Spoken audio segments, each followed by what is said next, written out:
S, BPL card ವಿಚಾರ ಕಳೆದ ವಾರವೆಲ್ಲ ನಾವು ವಕ್ಫ್ ಹೇಳ್ತಾ ಇದ್ವಿ. ಈ ವಾರ BPL ಕಾರ್ಡ್ ರದ್ದು.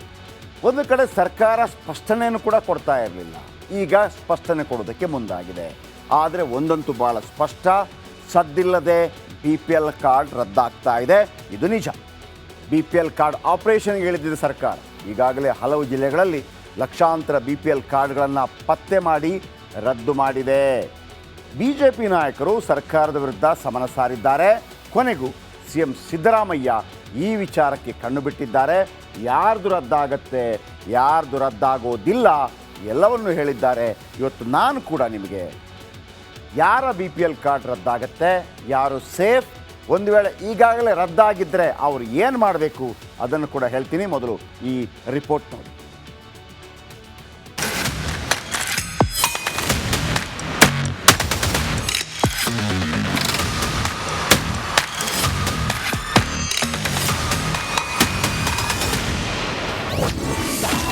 ರಾಜ್ಯದಲ್ಲಿ ಲಕ್ಷ BPL ಕಾರ್ಡ್ ರದ್ದು. ಕೊನೆಗೂ ಕಣ್ಣು ಬಿಟ್ಟ ಮುಖ್ಯಮಂತ್ರಿ ಸಿದ್ದು. ಕರ್ನಾಟಕದಲ್ಲಿ ಅನರ್ಹ ರೇಷನ್ ಕಾರ್ಡ್ಗಳನ್ನು ರದ್ದು ಮಾಡಲು ರಾಜ್ಯ ಸರ್ಕಾರ ಕಠಿಣ ಕ್ರಮ ಕೈಗೊಂಡಿದೆ. ಸದ್ದಿಲ್ಲದೆ ಬೃಹತ್ ಆಪರೇಷನ್ಗೆ ಇಳಿದಿದೆ. ಹಲವು ಜಿಲ್ಲೆಗಳಲ್ಲಿ ಲಕ್ಷಾಂತರ BPL ಕಾರ್ಡ್ಗಳನ್ನು ರದ್ದು ಮಾಡಿದೆ. ಯಾವಾಗ ಬಿಜೆಪಿ ನಾಯಕರು ಸಮರ ಸಾರಿದ್ರು, ಆಹಾರ ಮಂತ್ರಿ KH ಮುನಿಯಪ್ಪ ಸ್ಪಷ್ಟನೆ ಕೊಟ್ಟರು. ಯಾವುದೇ ಕಾರ್ಡ್ ರದ್ದಾಗಿಲ್ಲ, ಅನರ್ಹ ಮಾತ್ರ. ಯಾವುದೇ ಅರ್ಹ BPL ಅಥವಾ APL ಕಾರ್ಡ್ಗಳನ್ನು ರದ್ದುಪಡಿಸಿರುವುದಿಲ್ಲ. ಇದು ನಾನು 3 ದಿನದಿಂದ ಹೇಳ್ತೀನಿ, ಇವತ್ತು ಕ್ಲಿಯರ್ ಆಗಿ ಹೇಳ್ತಾ ಇದ್ದೀನಿ. BPL ಕಾರ್ಡ್ ಹೊಂದಿದ್ದ ಪಡಿತರ ಚೀಟಿ ಮಾನದಂಡಗಳ ಅನ್ವಯ ಪರಿಶೀಲಿಸಲಾಗಿ ಅನರ್ಹರೆಂದು ಕಂಡುಬಂದ BPL ಕಾರ್ಡ್ದಾರರನ್ನು APLಗೆ ಸೇರಿಸಲಾಗಿದೆ. ಚಿಂತೆ ಬಿಡಿ, ರದ್ದಾದ ಕಾರ್ಡ್ ಮತ್ತೆ ಬರುತ್ತೆ. ಮತ್ತೆ APL ಅವರು ಯಥಾಸ್ಥಿತಿಯಲ್ಲೇ ಇರ್ತಾರೆ.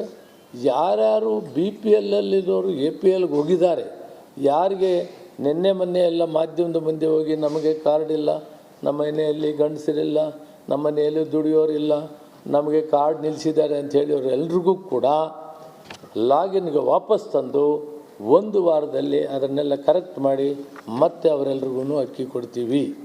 ಸರ್ಕಾರಿ ನೌಕರರು, ಇನ್ಕಮ್ ಟ್ಯಾಕ್ಸ್ ಕೊಡೋರು, ಅವ್ರನ್ನ ಬಿಟ್ಟು ಯಾರನ್ನೂ ತೆಗಿಬೇಡಿ ಅಂತ ಹೇಳಿದ್ರು. DKಶಿ ಅಶೋಕ್ ಮಧ್ಯೆ ರೇಷನ್ ಕಾರ್ಡ್ ಫೈಟ್.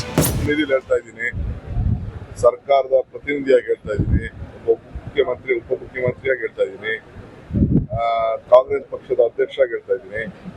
ಯಾವ BPL ಅರ್ಹರಿಗೂ ಕೂಡ ಅನ್ಯಾಯ ಆಗಲಿಕ್ಕೆ ನಮ್ಮ ಸರ್ಕಾರ ಮತ್ತು ನಮ್ಮ ಪಕ್ಷ ಬಿಡುವುದಿಲ್ಲ. ಯಾಕೆ ಅರ್ಜಿ ಹಾಕಬೇಕು? ರದ್ದು ಮಾಡಿದವ್ರು ನೀವು, ಅನ್ಯಾಯ ಮಾಡಿದವ್ರು ನೀವು, ಮೋಸ ಮಾಡಿದವ್ರು ನೀವು. ಅರ್ಜಿ ಯಾಕೆ ಹಾಕಬೇಕು? ಅರ್ಜಿ ಹಾಕೋ ಪ್ರಶ್ನೆನೇ ಇಲ್ಲ. ಅವ್ರಿಗೆಲ್ಲ ಹಂಗೆ ರಿಟೈನ್ ಮಾಡಬೇಕು. ಯಾರ್ದಾನ ನಿಮ್ಗೆ ಡೌಟ್ ಇದ್ದರೆ ಅವ್ರಿಗೆ ನೋಟಿಸ್ ಕೊಟ್ಟು ದಾಖಲೆಗಳನ್ನು ತರಿಸ್ಕೊಂಡು ಅವ್ರ ಮನೆ ಬಾಗಿಲಿಗೆ ಬಂದು ಇನ್ಸ್ಪೆಕ್ಷನ್ ಮಾಡಿ ರದ್ದು ಮಾಡಿಬೇಕಾದ್ರೆ. ಮಾತೆತ್ತರೆ ಏನು ಸಾಹುಕಾರಗಳು ಕೊಡೋ? ನಿನ್ನ ಯಾರು ಕೇಳಿದ್ರಪ್ಪ ಸಾಹುಕಾರ ಕೊಡು ಅಂತ? ಯಾರನ್ನ ಅರ್ಜಿ ಹಾಕಿದ್ರ ಬಂದು ನಿನಗೆ? ಕೂಲಿ ಕೆಲಸ ಮಾಡುವ ಮಹಿಳೆ ಕಾರ್ಡ್ ರದ್ದು. ಮಂಡ್ಯದ ಗಾಂಧಿನಗರದ ರೇಣುಕಾ ಎಂಬ ಮಹಿಳೆಗೆ ಸರ್ಕಾರ ಶಾಕ್ ಕೊಟ್ಟಿದೆ. ಟ್ಯಾಕ್ಸ್ ಕಟ್ತೀರಾ ಎಂದು BPL ಕಾರ್ಡ್ ಅನ್ನ APLಗೆ ಪರಿವರ್ತನೆ ಮಾಡಿದೆ. ಅಸಲಿಗೆ ರೇಣುಕಾ ಕೂಲಿ ಕೆಲಸ ಮಾಡ್ತಾರೆ. ನಾವು ಮನೆ ಕೆಲಸ ಮಾಡ್ತೀವಿ. ನನಗೆ 2 ಗಂಡು ಮಕ್ಕಳವ್ರೆ, ಗಂಡ ಇಲ್ಲ. 2 ಗಂಡು ಮಕ್ಕಳು ಕೂಲಿ ಕೆಲಸ ಮಾಡ್ತಾರೆ. ಈಗ ನಮಗೆ ರೇಷನ್ ಕಾರ್ಡ್ ಇಲ್ಲ, 2 ತಿಂಗಳಿಂದ ಅಕ್ಕಿ ಇಲ್ಲ. ಅಕ್ಕಿ ಇಲ್ದೇನೆ ನಮಗೆ ತುಂಬ ಹಿಂಸೆ ಆಯ್ತೈತೆ. ಅಕ್ಕಿ ಇದ್ದಿದ್ರೇನೋ ಎಷ್ಟೋ ಹೆಂಗೋ ಮಾಡ್ಕೊತಿದ್ದೋ. ರೇಷನ್ ಕಾರ್ಡ್ ಗೊಂದಲಕ್ಕೆ ನಾನೇ ಹೊಣೆ. 7 ವಾರದೊಳಗಡೆ ಅದೇ ಐಡಿಯಲ್ಲಿ BPL ಕಾರ್ಡ್ ಕೊಡ್ತೀವಿ ಅಂತ ಮುನಿಯಪ್ಪ ಒಪ್ಕೊಂಡಿದ್ದಾರೆ. Bureau report, republic Kannada. BPL below poverty level, ಬಡತನ ರೇಖೆಗಿಂತ ಕೆಳಗಿರುವವರು. ಸರಿಸುಮಾರು ಅದು ಕುಟುಂಬದ ಲೆಕ್ಕ ಬರುತ್ತೆ. ಕರ್ನಾಟಕದಲ್ಲಿ 5.5 ಕೋಟಿ 6 ಕೋಟಿ ಜನಸಂಖ್ಯೆ ಇದೆ. ಕುಟುಂಬಗಳಿರೋದು 2 ಕೋಟಿ ಮಾತ್ರ. ಅರ್ಥ ಆಯ್ತಾ ನಿಮಗೆ? ಕುಟುಂಬಗಳಿರೋದು 2 ಕೋಟಿ ಮಾತ್ರ. 2 ಕೋಟಿ ಮನೆ ಇರ್ಬೋದು. ಅರ್ಥ ಆಯ್ತಾ? ಅಂದರೆ ಒಂದು ಮನೆಯಲ್ಲಿ 5 ಜನ, ಗಂಡ ಹೆಂಡತಿ, 2 ಮಕ್ಕಳು, ತಂದೆ ತಾಯಿ, ಈ ಥರ.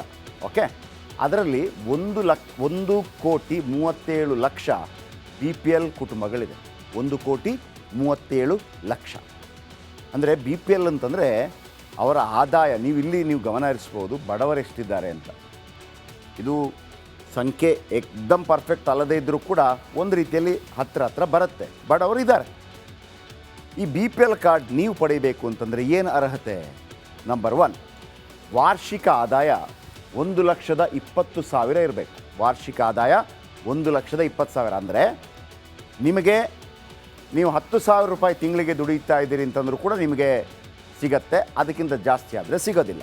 1,20,000 ಡಿವೈಡೆಡ್ ಬೈ 12, 10,000 ಬಂತು. ನಿಜವಾಗಿ ಅದನ್ನು ಜಾಸ್ತಿ ಮಾಡಬೇಕು. ಅರ್ಜಿದಾರರು ಕರ್ನಾಟಕದ ನಿವಾಸಿ ಆಗಿರಬೇಕು. ಅದು ಎಲ್ರಿಗೂ ಗೊತ್ತಿರುವಂಥದ್ದೇ, ಕರ್ನಾಟಕದ ನಿವಾಸಿ ಆಗಿರಬೇಕು. ಅರ್ಜಿದಾರರು ಆದಾಯ ತೆರಿಗೆ ಪಾವತಿ ಮಾಡ್ತಾ ಇರಬಾರ್ದು.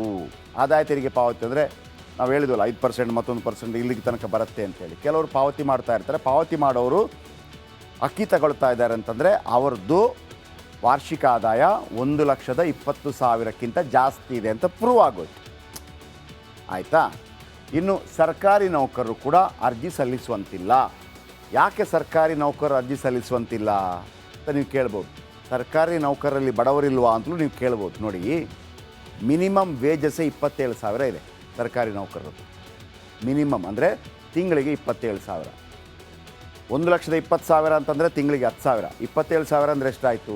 ಸೊ ಅವರು ಕೂಡ ಕೆಲವು ಟ್ಯಾಕ್ಸ್ ಕಟ್ಟೋರಿದ್ದಾರೆ, ಅವರಿಗೆ ಇಲ್ಲ. ಕೆಲವರು ಮಾಡ್ಕೊಂಡಿದ್ದಾರೆ, ಅದು ಕ್ಯಾನ್ಸಲ್ ಆಗುತ್ತೆ. ಉದ್ಯಮ, ನಿಗಮ, ಮಂಡಳಿ ಉದ್ಯೋಗಿ ಆಗಿರಬಾರದು. ಸಹಕಾರಿ ಸಂಸ್ಥೆಗಳ ಖಾಯಂ ಉದ್ಯೋಗಿ ಆಗಿರಬಾರ್ದು. ಅರೆಕಾಲಿಕ ಅಥವಾ ಏನು ಗುತ್ತಿಗೆ ಆಧಾರ ಇವ್ರಿಗೆ ನಡೆಯುತ್ತೆ. ಖಾಯಂ ಇಲ್ಲ, ಪರ್ಮನೆಂಟ್ ಕೆಲಸಗಾರರಿಗಿಲ್ಲ. ವೈದ್ಯರು, ವಕೀಲರು ಮತ್ತು ಲೆಕ್ಕ ಪರಿಶೋಧಕ ಆಗಿರಬಾರ್ದು. ಲೆಕ್ಕ ಪರಿಶೋಧಕ ಅಂದರೆ CA.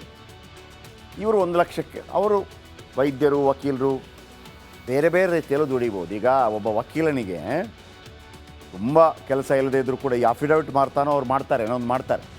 ವೈದ್ಯರು ಅಷ್ಟೇ. ವೈದ್ಯರಿಗೆ ಇಲ್ಲೇನೂ ನಡೀತಿಲ್ಲ ಅಂತಂದರೆ ಲೋಕಲ್ ಮನೆಯಲ್ಲೇ ಒಂದು ಕ್ಲಿನಿಕ್ ಹಾಕ್ಕೊಂಡ್ರು ಕೂಡ ದಿವಸಕ್ಕೆ 5 ಜನ ಬಂದರು, 100 ರೂಪಾಯಿ 5 ಜನ ಬಂದರೂ ಕೂಡ 5 3 15 ಹೇಳಿದ್ದು ನಾನು. ಇನ್ನು ಅನುದಾನ ರಹಿತ ಶಾಲೆಗಳ ನೌಕರರಿಗೂ ಕಷ್ಟ ಇದೆ.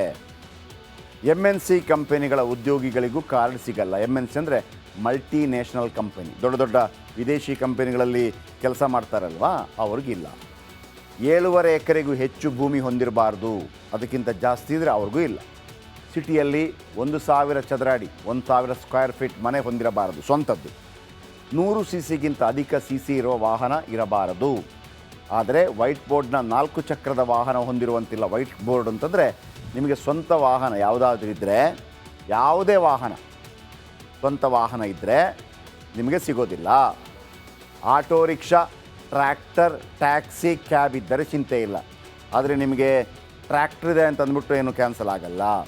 ತಿಂಗಳ ಬಿಲ್, ತಿಂಗಳಿಗೆ 450ಕ್ಕಿಂತ ಹೆಚ್ಚು ಕರೆಂಟ್ ಬಿಲ್ ಕಟ್ಟಿದರೂ ಕೂಡ ಕಾರ್ಡ್ ರದ್ದಾಗತ್ತೆ. ಇವಿಷ್ಟು ಅರ್ಹತೆ. ಮುಂದೆ